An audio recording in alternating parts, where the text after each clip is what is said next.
Hi hello నమస్తే, నేను మీ కట్టా Karthik. Raj Tarun villa ముందు ఏం జరుగుతుంది? మమ్మల్ని ఇంట్లోకి ఎలో చేయాల్సిందే అని పేరెంట్స్ భీష్మించుకొని రోడ్డు మీద కూర్చోటం, వాళ్ళకి సపోర్ట్గా ఆర్జే శేఖర్ బాత, ఉదయ్ ప్రీతి వాళ్ళు కూడా రోడ్డు మీద బైఠాయించటం, ఇవంతా మనం చూస్తూ ఉన్నాం. లావణ్య మాత్రం వీళ్ళు నా మీద దాడికి వచ్చారు, వీళ్ళు గుండాలను పట్టుకొని వచ్చారని చెప్పేసి వాదించడం కూడా మనం చూస్తూ ఉన్నాం.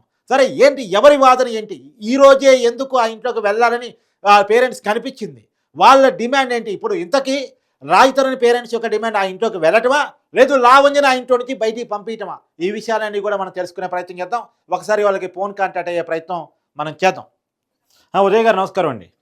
నమస్కారం అండి. ఏం జరుగుతుంది అక్కడ? గత 5 ఏళ్లుగా తిను చేసేవన్నీ చూసి వాళ్ళ రాష్ట్రం వాళ్ళ పేరెంట్స్ ఏం నడుస్తుంది అక్కడ? సో ఇన్ని సంవత్సరాలు తను చేసిందంతా చూసారండి అందరూ. ప్రజలు చూసారు, అందరూ చూసారు. ఇవాళ వాళ్ళ పేరెంట్స్ వాళ్ళ ఇంటికి మమ్మల్ని వెళ్ళనివ్వండి అంటే తను వాళ్ళని జుట్టు పట్టుకొని బయటికి గెంటేయడం, బయటికి దొయటాలు ఇలా చాలా చేశారు. సో ఇప్పుడు మేము వచ్చాం అనమాట. వి వాంట్ టు ప్రాపర్ అక్కడ ఎవరు లేరు, అందరినీ పోలీసులు తీసుకుని వెళ్ళిపోయారు. వాళ్ళతో పాటు వచ్చిన వాళ్ళందరినీ లాక్కొని వెళ్ళిపోయారంట. ఎవరితో పాటు వచ్చిన వాళ్ళని? వాళ్ళ పేరెంట్స్ తో పాటు వచ్చిన వాళ్ళని. ఎవరైతే రాజ్ తరుణ్ పేరెంట్స్ తో పాటు వచ్చారో వాళ్ళందరినీ లాక్కొని వాళ్ళ తీసుకెళ్లారు. పేరెంట్స్ తోటి ఒక 2 ఆడవాళ్ళు, ఇంకొక వాళ్ళ తమ్ముళ్ళు, వాళ్ళ చుట్టాలు, వాళ్ళ అందరూ వస్తే వాళ్ళందరినీ లాక్కొని వెళ్ళిపోయారంట. సో ఇంకా అందుకని చెప్పి మమ్మల్ని కాల్ చేసి మమ్మల్ని రమ్మంటే మేము వచ్చాము. ఇప్పుడు ఉన్న ఫోన్ అనేది ఒక 3 సంవత్సరాల క్రితం తన నా ఫోన్ స్టీల్ చేసింది అనమాట. తను మా ఫోన్ తీసుకుని వెళ్ళిపోయింది. అవును, అప్పుడు గతంలో మా లైవ్ లో కూడా చెప్పారు. ఫోన్ లాక్కొని వెళ్ళిపోయింది. ఆ ఫోన్ ఇంకా తన దగ్గరే ఉందండి. ఆ ఫోన్ అడుగుతున్నాం మేము. ఓకే, అండ్ వాళ్ళ ఇల్లు వాళ్ళకి ఇచ్చేయమని చెప్పి అడుగుతున్నాం. అంతకు మించి ఏం లేదు. మీరు ఫోన్ కోసం అడుగుతున్నారు. నుంచి హింస భరించి ఉన్నారు వాళ్ళు. వాళ్ళకి ఇప్పుడైనా ఒక లిబర్టీ, ఒక ఫ్రీడమ్ కావాలి. ఉదయ్ గారు, నాకు డౌట్, ఇప్పుడు ఉన్న పలానా ఎందుకు వెళ్ళారు అనడానికి మీ దగ్గర ఉన్న సమాధానం? ఇది ఎక్కడ తెగట్లేదండి. ఏ సిచ్యువేషన్ లో ఏ పాయింట్ లో తెగట్లేదు. ఓకే, అటుపక్క పోలీసు వాళ్ళు ఏం సహకరించట్లేదు. మీరు చూసినట్టయితే కనుక అన్ని వాళ్ళకి అనుకూలంగానే జరుగుతున్నాయి. మరి అంతగానో ఏం చేశారు, ఏం చెప్పారో అవన్నీ మనకు తెలియదు. అన్ని వాళ్ళకి అనుకూలంగానే జరుగుతుంది. ఇప్పుడు మనం ఎక్కడికి వెళ్ళినా గానీ మనకి నిరాశ ఎదురవుతుంది. ఉదయ్ గారు, నాకు డౌట్, ఒకవేళ లావణ్య రాజ్ తరుణ్ వైఫ్ అయినప్పటికీ కూడా అత్త మామగా వాళ్ళిద్దరికి ఆ ఇంట్లో వెళ్లే హక్కు ఉంది కదా. ఇంకొక 2 సంవత్సరాలు ఎందుకు లేరండి వాళ్ళ ఇంట్లో వాళ్ళు? ఎందుకు ఏమైపోయింది? లావణ్య ఎందుకు రానివ్వని అంటుంది? అదే మనం అడగాల్సిన క్వశ్చన్ అండి. అదే మాకు అర్థం కావట్లేదు. ఎందుకు రానంటుంది? అసలు వాళ్ళ ఇంట్లో వీళ్ళు ఉండాల్సిన అవసరం ఏంటి? ఇప్పుడు ఎంత భార్య భర్త అయినా గానీ ఒక డిస్టెన్స్ వచ్చిందంటే గనక భర్త ఇంట్లో భర్త ఉండాలి, భార్య ఇంట్లో భార్య ఉండాలి కదా. అవును, అదే. ఇప్పుడు ఒక్కసారి ఆక్యుపై చేసుకొని బయటికి నెట్టేసి బయట కూర్చోబెట్టి రోడ్డు మీద ఇదంతా పద్ధతి కాదు కదా. ఇప్పుడు మీ స్టాండ్ ఏంటి? ఏం చేయబోతున్నారు అక్కడ? న్యాయం జరిగే వరకు ఇక్కడే కూర్చుంటా అంటున్నారండి వాళ్ళ పేరెంట్స్. ఓకే, ఆ పేరెంట్స్ తో పాటు మీరు కూడా ఉండబోతున్నారు? 100% అండి. వాళ్ళ పెద్దవాళ్ళు, వాళ్ళకంటే ఎవరు లేరు.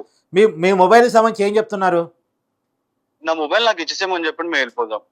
ఓకే, అంటే మీరు కేవలం మొబైల్ కోసం వచ్చారు, మీ మొబైల్ ఇచ్చేస్తే వెళ్ళిపోతారు?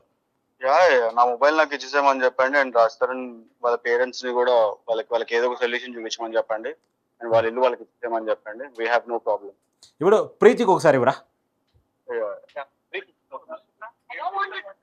Uday is irritating me. Uday is annoying me. Uday, he says that channel only, baby.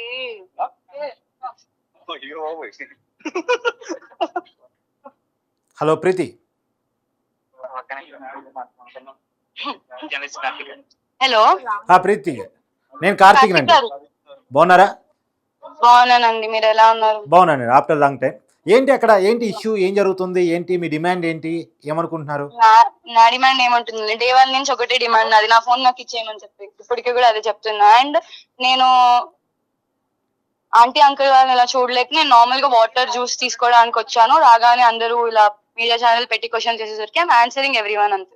Okay okay okay, మీ ఆవేశం నాకు అర్థమైంది, గట్టిగా అరుస్తున్నారు. ఓకే, నాకు మీ మీడియా ఛానల్స్ ఎవరైతే సపోర్టింగ్ ఛానల్స్ ఉన్నారో friends, Lavanya very close best friends from media, వాళ్ళు వచ్చిన థ్రోట్ లో పెడుతున్నాడు మైక్, ఏవేవో క్వశ్చన్స్ అడుగుతున్నాడు. హీఈస్ నాట్ లెట్టింగ్ మీ కనీసం పక్కకు జరగనివ్వట్లేదు. అందుకే గట్టిగా అరవాల్సి వచ్చింది, లేకపోతే అరిచేదాన్ని కాదు నేను. Yes I can understand. అది మీరు ఒక ఉమెన్ గా మీరు సఫర్ అయ్యే సిచ్యువేషన్ అర్థం చేసుకోగలను. ఏంటి ఆ మొబైల్ విమెన్ అంటుంది, నేను కూడా విమెన్ కదా. నేను మిమ్మల్ని అంటున్నాను. వదిలేసేయండి ఇప్పుడు.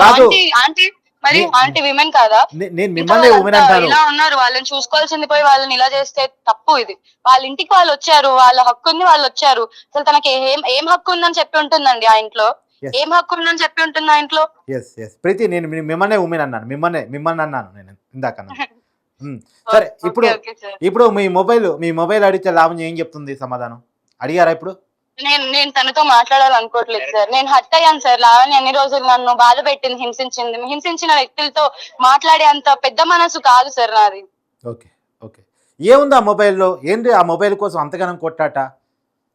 ఆ మొబైల్ ఏముందంటే సార్, ఇప్పుడు మేము నాది ఉదయది రిలేషన్షిప్ స్టార్ట్ అయినప్పటి నుంచి మెమరీస్ ఉన్నాయి ఆ ఫోన్ లో. ఇప్పుడు మేము పెళ్లి చేసుకున్నాం, మాకు మెమరీస్ ఇంపార్టెంటా కాదా? ఓకే, అవును, మెమరీస్ ఎవరికైనా ఇంపార్టెంటేగా. ఇప్పుడు నాకు ఆ మెమరీస్ రావు. ఐక్లౌడ్ తీసుకుంది, స్నాప్చాట్ తీసుకుంది, మా బిజినెస్ అకౌంట్స్ అన్ని హ్యాక్ చేసింది. ఇప్పుడు మాకు అవి కావాలి. పోలీసు వాళ్ళు ఎప్పుడు మాకు సపోర్ట్ చేయలేరు ఈ ఇష్యూ గురించి. మీరు గతంలో మా మొబైల్ తీసుకొని రాలేదు. అది కాకుండా నేను కేసు పెడితే కూడా ఏ యాక్షన్ తీసుకోలేదు తన మీద. మీరు గతంలో ఉమెన్ కమిషన్ దగ్గర కేసు పెట్టారు, నార్సింగ్ పిఎస్ లో కేసు పెట్టారు, ఏమైంది అవన్నీ? అంతే, నార్సింగ్ పిఎస్ లో డిఐ శ్రీనివాస్ గారు తనకి హెల్ప్ చేస్తుండగా మనల్ని ఎందుకు పట్టించుకుంటారండి? ఇప్పుడేంటి, ఇప్పుడు లావణ్య ఏమంటుంది? వాళ్ళ పేరెంట్స్ రోడ్డు మీద కూర్చొని ఉన్నారా? ఏంటి పరిస్థితి? ఏంటి మీ డిమాండ్ ఏంటి? ఎప్పటి వరకు కూర్చొని ఉండగలరు రోడ్డు మీద? కూర్చుంటారండి, వాళ్ళ ఇల్లు, ఇంకా వాళ్ళ ఇల్లు వాళ్ళకి ఇచ్చే వరకు కూర్చొని ఉంటామని చెప్పి వాళ్ళు అంటున్నారు. మరి ఇక్కడ వీడియో కాల్ లో రాజధాని నుండి వాళ్ళని రెచ్చగొట్టాడు, అందుకోసం వాళ్ళందరూ లోపల దాడి చేసి ఆ వస్తువులన్నీ ఆగం చేయడం జరిగిందని చెప్పారు. వీడియో కాల్ వాళ్ళుండి రాజధాని నేను లేనప్పుడు నేను ఇందాక వచ్చా ఏది ప్రూఫ్ చూపించాం. తను ఏది చెప్పితే రాసేసుకోవడం కాదు, మీడియా ఛానల్స్ ప్రూఫ్ చూపించి మాట్లాడండి. మీరు కూడా మీడియా ఛానల్స్ తను చెప్పేది ఇప్పుడు మీ మీద కూడా చెప్పింది కదా, నాతో ఒక మీడియా ఛానల్ వ్యక్తి నా దగ్గర 40,000 తీసుకొని నన్ను రెచ్చగొట్టారని చెప్పి. మరి అదే మీడియా ఇప్పుడు తనకి ఎలా సపోర్ట్ చేస్తుంది? వాళ్ళ పేరెంట్స్ ఎంతసేపు ఉంటే మీరు కూడా అక్కడే అంతే ఉంటాను. ఏంటి ఇప్పుడు వాళ్ళ పేరెంట్స్ సిచ్యువేషన్ ఏంటండి? ఒకసారి శేఖర్ భాష గారి పోనివ్వగలరా? శేఖర్ భాష గారు ఒక్క నిమిషం. శేఖర్ భాష గారు నమస్కారం అండి. శేఖర్ భాష గారు నమస్కారం. నమస్తే కార్తిక్. ఏంది అక్కడ ధర్నా చేయబోతున్నారట? గొడవ మీదేనంట? ఏదైనా ప్లాన్డా లేకపోతే అనుకోని జరిగిందా? వాళ్ళ పేరెంట్స్ వెళ్ళటం మీకు తెలుసా? ఏం జరిగింది అక్కడ? నేను ఏదో ఒక ఇంటర్వ్యూలో ఉన్నాను, ఇట్లా ఈ అగూరి గురించి మాట్లాడుతుంటే నాకు సడన్ గా ఫోన్ వచ్చింది. ఇట్లా రాజస్థాన్ వాళ్ళ మదర్ ఫాదర్ ఇక్కడికి వెళ్ళారు, వాళ్ళని బలవంతంగా బయటకి తోసేసారు, వాళ్ళకి ప్రాబ్లం ఏంటంటే, నాకు సడన్ గా ఒకసారి అరే ఏంట్రా అని చెప్పి ఇమీడియట్ గా నాకు ఈ లొకేషన్ కనుక్కొని వచ్చా. వచ్చిన తర్వాత పాపం ఆయన పెద్ద ఆయన కాలుకి ఏదో ఫ్రాక్చర్ అయ్యింది. వాళ్ళ మదర్ పాపం ఏడుస్తూ ఉండింది, రాజస్థాన్ వాళ్ళ మదర్. ఫ్రాక్చర్ అయిందా? ఇప్పుడు ఫ్రాక్చర్ అయిందా? లిటరల్లీ వాళ్ళు రోడ్డు మీదే ఉన్నారు. అంటే సొంత కొడుకు సంపాదించిన ఇంట్లో లోపలికి వెళ్ళడానికి కూడా ఈవిడ మెడబట్టి తోసేసింది. ఇంత దారుణం. ఓకే, కబ్జా. సార్ నాకు శేఖర్ భాష గారు ఒక విషయం నాకు క్లారిటీ ఇవ్వండి. ఒకవేళ లావణ్య రాయతరుని వైఫ్ అయినప్పటికీ కూడా, వైఫే లావణ్య చెప్తుంది కాబట్టి వైఫ్ అయినప్పటికీ కూడా అత్తమామకి ఇంట్లో వెళ్ళే హక్కు ఉంటుంది కదా, ఎందుకు వద్దంటుంది? అదే అంటున్నా, ఇది దారుణమైన అన్యాయం. సో వాళ్ళని ఎలా అయినా సరే ఇవాళ ఇంట్లోకి తీసుకెళ్లి తీరుతాము. వాళ్ళు అంటే రాష్ట్రం చెప్పాము, కేర్ టేకర్స్ పంపిస్తున్నారు, లేకపోతే లోపలికి వెళ్ళిన తర్వాత వాళ్ళకి ఏదైనా చేస్తే. ఇప్పుడు కాదు, మీ ఉద్దేశం రాయతరుని పేరెంట్స్ ని ఆ ఇంట్లోకి పంపించడమా, లావణ్యని ఆ ఇంటి నుంచి బయటికి పంపించడమా? నా ఉద్దేశాలు ఏం లేవండి. ఆయన కొడుకు కొనుక్కున్న ఇల్లు, కొడుకు కష్టాజితంతో కొనుక్కున్న ఇంటికి ఆయనకి వెళ్ళే హక్కు ఉంటుంది. ఆయన యాక్చువల్గా ఇంతకుముందు అక్కడే ఉండేవాడు. ఆయన వాళ్ళ మిస్సెస్ ఉన్నప్పుడు ఈవిడ నానా బూతులు తిట్టి వాళ్ళ నానా హింసలకు గురి చేసింది. సో తర్వాత కూడా కొడుకు